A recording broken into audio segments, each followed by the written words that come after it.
Today I'm going to review a Veement T70X dash cam. So basically it comes in two components. One right here you can take and you can detach.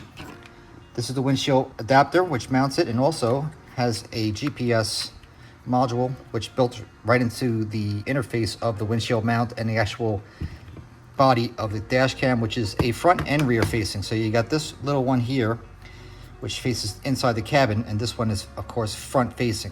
It's a 4K widescreen camera, all laid out on screen. There's 5 buttons laid out here to show you how to, I'm going to show you how to use all these buttons, program it, get it for the initial setup, which is really the hardest part of getting this thing going. But once you get that part, it's really pretty enjoyable after that. As aside from that, you're going to want to use this cord you can use to initially power it up and get it set up in your house. And I use this plug here to plug it in. But when you actually install it in the vehicle, you're going to want to use the USB adapter that they supply here and use their 12-volt car charger, which will go this side to the dash cam, this part to the cigarette lighter. As a part of the installation, I will say positive and minus. So in this one here, I have to take away a point for sure, because I've seen so many other dash cams which actually add a single or dual USB port onto the back so you can piggyback and not lose the plug of the cigarette lighter. Not the cigarette lighters are a big selling item in cars. I don't even think they really have these things in cars anymore. But since you do have that one plug and you lose it to power this, you're left with nothing. So I don't really like that, and I would like to see at least an optional hardwire kit for this kit, because that would really be cool, because then you have to use this at all. Just have one wire tucked up into your headliner and gone. You'd have a nice, clean, straightforward installation. But again, consider the price that you're paying. Things start to make a little bit more sense when you look at things economically, because of course you can't get everything for nothing. You have to pay and give and take a little here and there.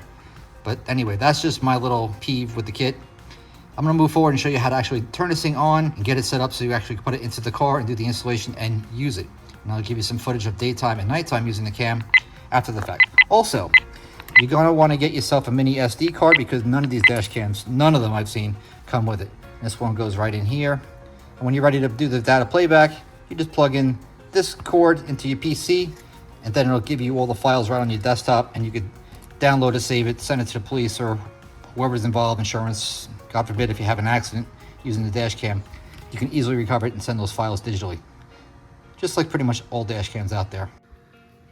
So I got my cord plugged into the USB over there in my outlet.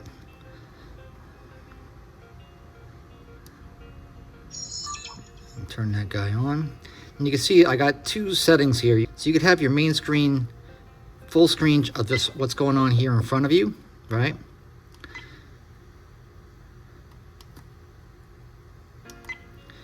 You can have it backwards facing, or you can have both, which is typically the way I do it. I usually don't have it on the lowest setting. I don't have it on the highest setting. I usually have it on the middle setting, and that's usually good enough for me. So when you first get in there and you hit the M, that's like the main menu or mode button right there, and you see that there's 2 different things. You got the camera icon for one tab and folder there, and you got this one here for all the regular function settings. I've already done all my settings, but I'll show you how you do them really quick, because some people really fight with this kind of stuff, and I just want to know, what does this thing do before I buy it, because a lot of times nobody knows, right?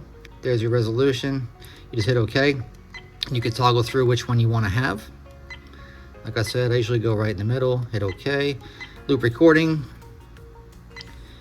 You got 3 different choices. Wide angle, your exposure, G sensor, which I have mine set to medium. IR LED, which is going to give you nighttime black and white vision on the camera when it's dark. Rear camera mirror, you can have left to right, right to left, have how your actual aspect looks. So if you have a preference, this is how you would turn that on. Motion detection, I always use. I just love that feature. Record audio, so you can have people in the vehicle. If you want to get the audio from what conversation is going on inside the vehicle, you can actually record the audio, which is pretty damn cool. And your date stamp. And you want to modify this, of course, because that's very accurate, especially when you're using this camera for insurance purposes, or if you have an accident with this unit, you want to make sure that's really on point. Here's an aspect of this kit that really makes it shine, I'll tell you. Because a lot of kits make you buy this GPS module separately. It's not included. So this one here, it's built in, it's included, and I have to say, I really do like the way this thing detaches. It's a pleasure to use. I have a dash cam similar to this in my vehicle, and I'll tell you, I absolutely have to fight it to pull it off. This thing is really great. Like, I just had my windshield tinted. I had to destroy my whole interior just to get the damn thing off. This one here, so easy. And it's nice and small too. I have to say, they put a lot into a little area.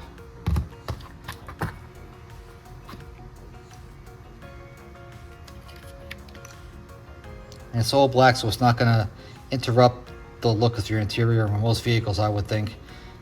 I'll show you how it looks when it's actually mounted in the vehicle, because I'm gonna do an installation in the car now. So, for my demo, I'm using a 2020 Hyundai Sonata. And in this vehicle, this is pretty much the best location I can locate for it. Because when you do mount it, you want to plug the plug in there like so. And then when you turn it, that'll have the suction cup suck up onto the windshield, giving it a nice seal. Then you just take this wire, you're going to want to run it up in your headliner. You want to run it across, over, and down. Depending on your interior, this one here actually has a nice little section. So you can just run it up, down in here, and go right to that section, right to that plug right there for the 12 volts. Or you can get an external 12 volt hardwire adapter, which is what I would prefer, but that would be something you'd have to do separately, of course. So once you got that thing on, go power on, and basically this is what it's going to look like. And we're going to do some recording and give you some day and night shots with the dual cams, with the front on the widescreen full, and you have the rear on the top left corner like that.